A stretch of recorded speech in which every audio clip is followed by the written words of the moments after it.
इस क्लास में महाजनपद काल की चर्चा हो जाए। मित्रों, महाजनपद काल का आशय द्वितीय नगरी क्रांति से है और प्रथम नगरी क्रांति का आशय सिंधु घाटी सभ्यता से था।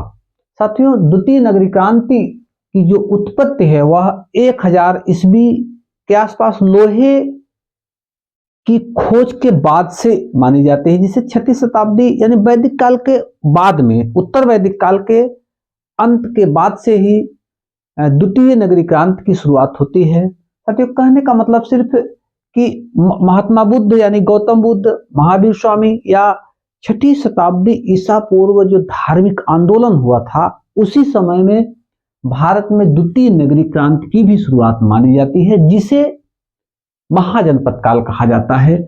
छोटे छोटे जो जन थे यही मिलकर महाजनपद बने और इसी काल को महाजनपद काल कहा गया। मित्रों, इसके साथ साथ एक बात और आपको बताना चाहेंगे कि इन महाजनपदों का जो उल्लेख है वह बौद्ध ग्रंथ अंगुत्तर निकाय में 16 महाजनपदों का उल्लेख मिलता है।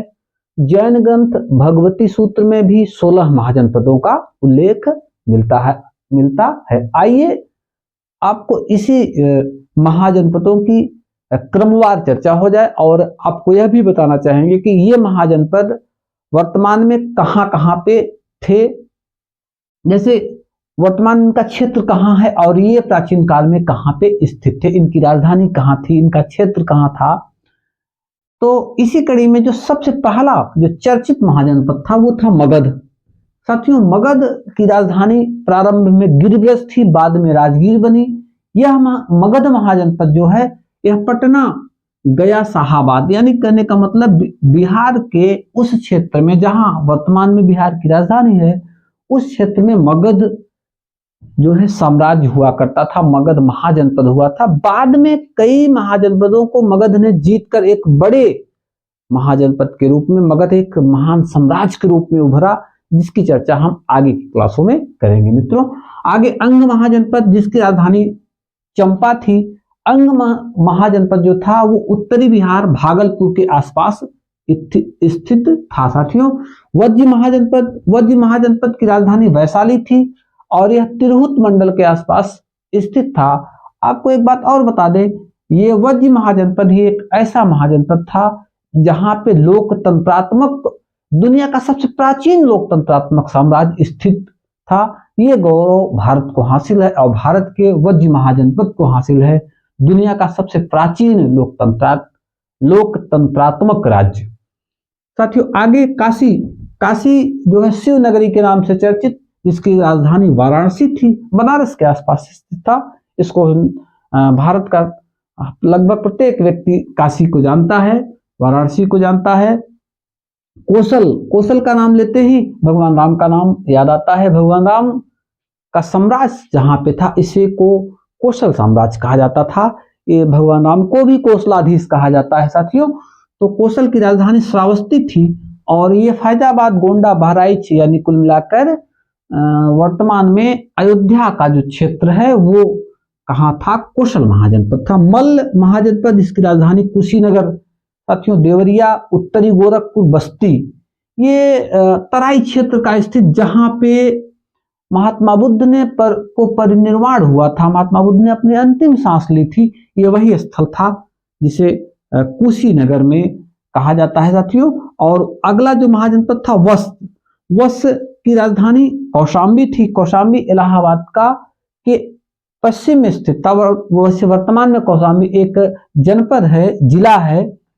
और अगला महाजनपद कुरु की राजधानी इंद्रप्रस्थ थी। इंद्रप्रस्थ का जो रिलेशन है वर्तमान में दिल्ली का जो एनसीआर का क्षेत्र है वह कुरु महाजनपद से संबंधित था।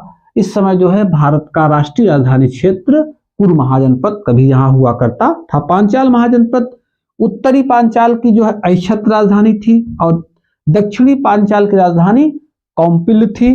यह बरेली, बदायूं, फर्रुखाबाद यानी पश्चिमी उत्तर प्रदेश के आसपास स्थित था। कौन सा?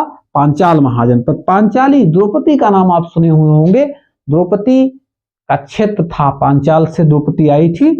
और अगला महाजनपद है अवंती महाजनपद। अवंती महाजनपद की 2 राजधानियों का उल्लेख मिलता है, उत्तरी अवंती जिसकी राजधानी उज्जैनी थी। दक्षिणी अवंत जिसकी राजधानी महिष्मती थी।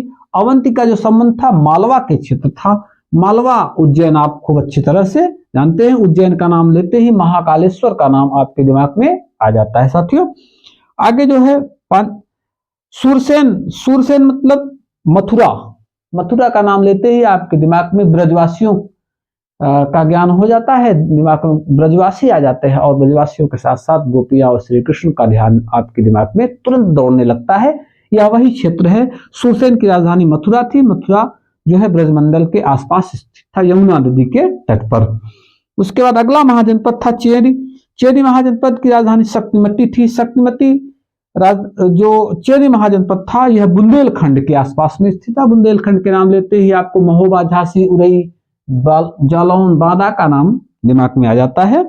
मत्स्य महाजनपद की राजधानी विराटनगर थी साथियों। और मत्स्य महाजनपद जो था यह जयपुर, अलवर और भरतपुर यानी राजस्थान का वह मध्य का एरिया ये मत्स्य महाजनपद से संबंधित था। अगला असमक जिसकी राजधानी पोटिल थी साथियों। पूरे महाजनपद काल का एकमात्र महाजनपद जो दक्षिण भारत में स्थित था उसको क्या कहा गया? असमक, जो गोदावरी नदी के तट पर स्थित था। इसकी राजधानी थी पोटिल। और अगला महाजनपद कंबोज महाजनपद था जिसकी राजधानी हाटक थी या राजपुर। उत्तरापथ, राजौरी यानी कुल मिला के यह श्रावस्ती के आसपास का स्थल था, राजौरी, हजारा। और साथियों अगला जो अंतिम महाजनपद था इसे गांधार कहा गया। इसकी राजधानी तक्षशिला थी। गांधार जो क्षेत्र था यह था रावलपिंडी, पेशावर, आधुनिक पाकिस्तान का वह क्षेत्र था मित्रों, जो प्राचीन भारत में शिक्षा का केंद्र हुआ करता था। और गांधारी जो दुर्योधन की मां थी इसी साम्राज्य से रिलेटेड थी, संबंधित थी। गांधारी जो है गांधार से गांधारी बनी थी। तो यह जो है मित्रों 16वां महाजनपद था। तो ये आशा है कि ये क्लास आपको समझ में आया होगा। इसका